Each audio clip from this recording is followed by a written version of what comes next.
जितना कर सकते हो उतना करो। कुएं को खोदोगे तो पहले मिट्टी निकलेगी, कुएं को खोदोगे मुरम निकलेगी, कुएं को खोदोगे पत्थर निकलेगा। खोदते जाओ खोदते जाओ खोदते जाओ, लोग कहेंगे पानी नहीं निकलेगा। अगर तुम्हारी मेहनत पक्की है, तुम्हारा कर्म पक्का है, और तुमने गीता के अनुसार भगवान कृष्ण कहते हैं कर्म किया जाना फल की इच्छा मत रखना, तो मेहनत करे जा। मिट्टी निकली, मुरम निकली, पत्थर निकला तो पानी भी जरूर निकलेगा। मेहनत से पीछे मत हटना, पानी निकलेगा ये निश्चित है।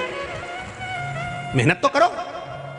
किसी ने कह दिया अब पानी नहीं निकलेगा, ये तो हमारा पक्का जजमेंट कह रहा है, ये पत्थर में पानी नहीं निकल सकता। अब पत्थर आ गया, अब पानी नहीं निकलेगा। अगर मेहनत करी जाए, खोदा जाए खोदा जाए खोदा जाए खोदा जाए, पानी निकलेगा, मिलेगा।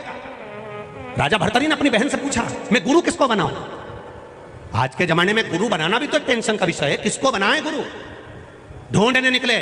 राजा परीक्षित को मालूम था 7 दिन बाद प्राण छूटने वाले हैं। 350 ऋषि मिले राजा परीक्षित को। कोई के मैं यज्ञ कराऊंगा, कोई के मैं अनुष्ठान कराऊंगा, कोई के मैं ये कराऊंगा। राजन हमारे पास बैठो, 7 दिन बचे हैं तुम्हारे पास। राजा एक के पास नहीं रुका। आखिरी में 350 ऋषि जब पूरे हो गए तब 351वें नंबर का ऋषि मिले थे श्री सुखदेव जी महाराज, जिन्होंने ये नहीं कहा कि मैं अनुष्ठान कराऊंगा कि ये कराऊंगा। उन्होंने कहा सुन राजन, ये बड़ का पेड़ है, गंगा का तट है, बट वृक्ष की छांव में बैठ जा, मैं तुझे श्रीमद् भागवत कथा सुनाऊंगा। तू अगर दिल से सुन लेगा तो मैं ये नहीं कहता कि तू मरेगा नहीं, मरेगा तो सही पक्का है, पर तुझे मरने का भान नहीं होगा। हम इंजेक्शन अपने बच्चे को उसी हॉस्पिटल में लगवाते हैं और पूछ के लगवाते हैं। क्यों?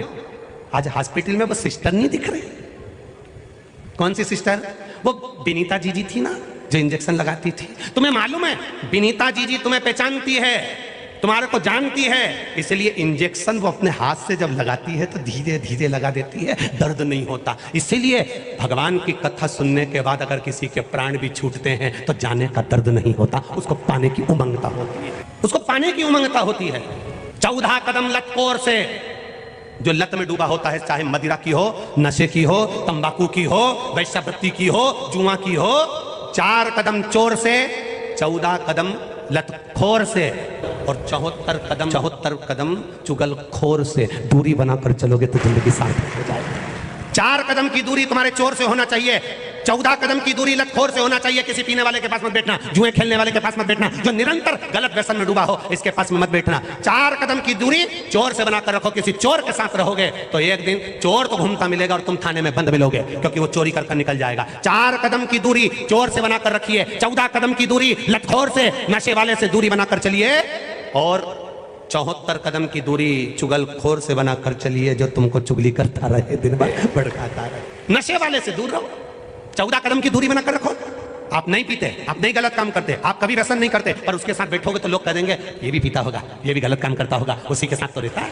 पढ़ना छोड़ा है, जुआ नहीं छोड़ा, व्यसन नहीं छोड़ा, तंबाकू नहीं छोड़ा, पैसे के अभाव में केवल तुमने पढ़ना छोड़ा। पैसे के अभाव में कभी ये नहीं कहा कि मेरे पास पैसा नहीं था तो मैंने तंबाकू छोड़ दिया, पैसा नहीं था तो मैंने जुआ छोड़ दिया, पैसा नहीं था तो वेश्यावृत्ति छोड़ दी, पैसा नहीं था तो मैंने मदिरा छोड़ दी, पैसा नहीं था तो मैंने गलत काम छोड़ दिया। एक बार अखबार में पढ़ने को नहीं मिला कि पैसा के अभाव में मैंने ये गलत काम छोड़ दिया, पैसा के अभाव में मैंने पढ़ना छोड़ दिया। हमारे पास गाड़ी नहीं थी इसलिए मैं बढ़ना अगर रोड कथा सुनने नहीं गई, और शादी थी इंदौर रोड पे तेरी मौसी की छोरी की, ऐसी डेंटिंग पेंटिंग करके वहां चली गई। रिश्तेदार तो भोलेनाथ जी ने भी कह दिया आवा मेरे द्वार, अब आ तू।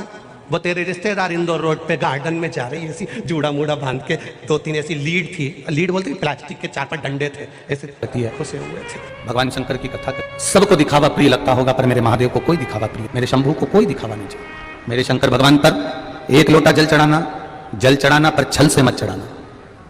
1 लोटा जल भी आप अगर महादेव को दे रहे हो, मेरे शंकर भगवान को चढ़ा रहे हो, मेरे शिव बाबा को समर्पित कर रहे हो, तो ये विचार कर मत चढ़ाना कि मैंने जल चढ़ाया है तो मुझे ये मिलेगा, मैंने जल चढ़ाया है तो मुझे ये प्राप्त होगा, मैंने शंकर जी को जल चढ़ाया है तो ये मुझे मिल जाएगा, शंकर जी को जल चढ़ाया तो मुझे ये प्राप्त हो जाएगा ना। शिव के द्वार तक जाओ, आप केवल भगवान शंकर की चौखट तक जाओ, आप केवल शिव की चौखट तक पहुंच जाओ, उसके बाद ये विचार करना छोड़ दो कि मैंने भगवान से ये मांगा है। भगवान से ये कहना कि जो मेरे हित का हो तू मुझे वो देना, मैं कितना भी जिद्दी बन जाऊं पर मेरे हित का मत देना, जो तेरी कृपा से मिल जाए और जो मेरे हित के लिए हो वो मुझे प्रदान करना। कल की कथा में था, वो एमपीवी में उसकी नौकरी लग गई, विद्युत विभाग में उसका सिलेक्शन हो गया, रो रहा है कि सिलेक्शन होने के बाद भी मेरा ज्वाइनिंग लेटर नहीं आया। आपने कुछ मांगा और आपका काम नहीं हुआ, अटक गया, तो तुम्हें दुख होता है, कष्ट होता है। अब मैं मंदिर नहीं जाऊंगी, अब मैं भगवान के दरवाजे पर नहीं जाऊंगी, अब मुझे मंदिर से कोई मतलब नहीं, क्योंकि भगवान ने मेरी नहीं सुनी, भगवान मेरी सुन नहीं रहा, अब मैं मंदिर नहीं जाऊंगा। एक पशुपति व्रत तुमने किया, एक बार पशुपति का व्रत करा, एक बार शंकर जी की चौखट पर गए, 2-4 महीने शंकर जी को जल चढ़ा दिया, 2-4 महीने तुमने शिव जी के मंदिर में झाड़ू लगा दी, पोछा लगा दिया, और तुम सोच रही हो कि भगवान शंकर मेरा 2-3 महीने में सुन ले, बस इतनी कृपा हो जाए। एक बात आप सबसे पूछना चाहूंगा, जितने लोग यहाँ बैठे हैं और जितने आस्था चैनल पर कथा सुन रहे हैं, जितने फेसबुक यूट्यूब पर कथा सुन रहे हैं, आपके घर में 2 तरह के सेवक हैं, 2 तरह के नौकर हैं, आपके घर में 2 तरह के ड्राइवर हैं, गुरु के 2 तरह के शिष्य हैं, घर में 2 तरह के लोग हैं। अब जरा अच्छे से जवाब देना आप लोग। एक वो नौकर, एक वो सेवक, एक वो शिष्य, एक वो व्यक्ति जो अभी 2 महीने 3 महीने से नौकरी कर रहा है, झाड़ू लगा रहा है, पोछा लगा रहा है और लाइट माइट सही कर रहा है या काम कर रहा है 2-3 महीने से, 4 महीने से, 5 महीने से। और एक भक्त, एक शिष्य, एक सेवक, एक नौकर, वो जिसको सेवा करते करते करते करते 6 साल बीत गए, 5 साल बीत गए, 4 साल बीत गए। अब ईमानदारी से बोलना, ये 4 महीने नौकरी करने आया और इसको पैसे की जरूरत पड़ी कि सेठ जी मुझे 50,000 रुपए दे दो, और एक वो नौकर, वो सेवक, वो शिष्य, वो व्यक्ति जो कि 10 साल से, 8 साल से, 4 साल से सेवा कर रहा था, उसको 50,000 की जरूरत पड़ी, तो तुम ये 4 महीने के पहचान वाले को 50,000 दोगे कि वो पुराना जो 8 साल हो गया उसको? किसको दोगे?